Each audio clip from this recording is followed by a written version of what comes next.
I would also like you to address the process that took place in the past in which the compromises were reached on our...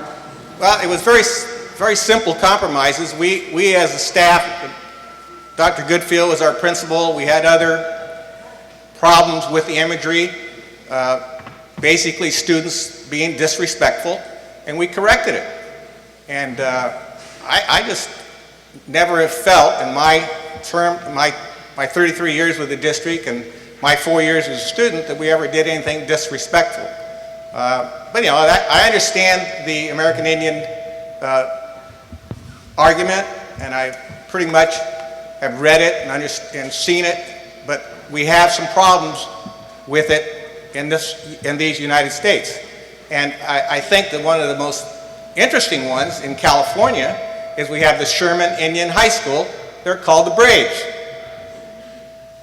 Well, it's a Native American school, and I have a hard time understanding why a Native American school can have that imagery, but a non-Native school cannot. I just have that's a problem with me. So I'd like to study that. Why can't we study that through a process and come to an understanding why the Native schools can have it, but the non-Native schools cannot? Browning High School in Montana, home of the Indian pride. Why are they allowed to have that imagery and that name? So let's study it. What are we rushing to judgment for here? I just think that we need to sit back, develop the process that Dr. Polito's mentioned, and do this in a sane and orderly fashion, and do it with civility, sensitivity, and care. I don't know what's wrong with that. What is the urgency here? I just don't get it. Thank you. Okay, back to the board for additional comments.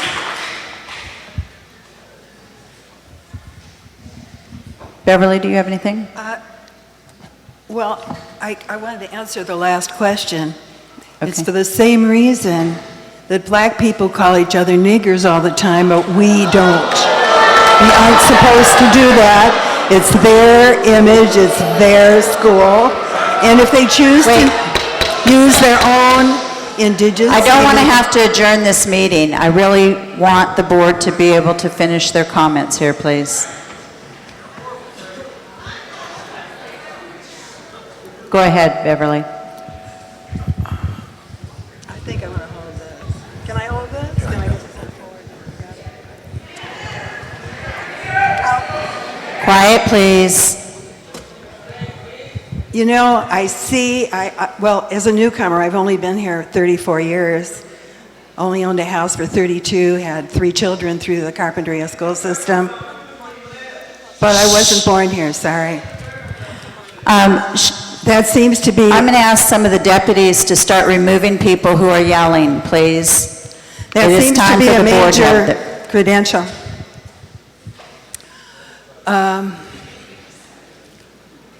I've thought about this. I've thought about nothing else but this for the last, since the vote. And I'm really surprised at the response of the students.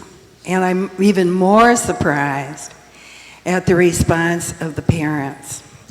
I feel like I'm invited here to a public lynching. So if you're showing respect, I'm not getting very much of it. First of all, we have been very, very scrupulous about obeying the Brown Act, insofar as if you discuss this with one person on the board, you may not discuss it with another person on the board. And we have kept to that.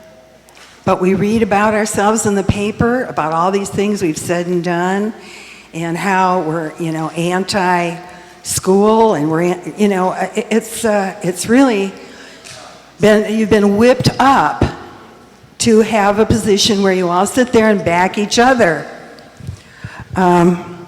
I do believe, I think it's probably pretty clear to me that I'm going to be recalled.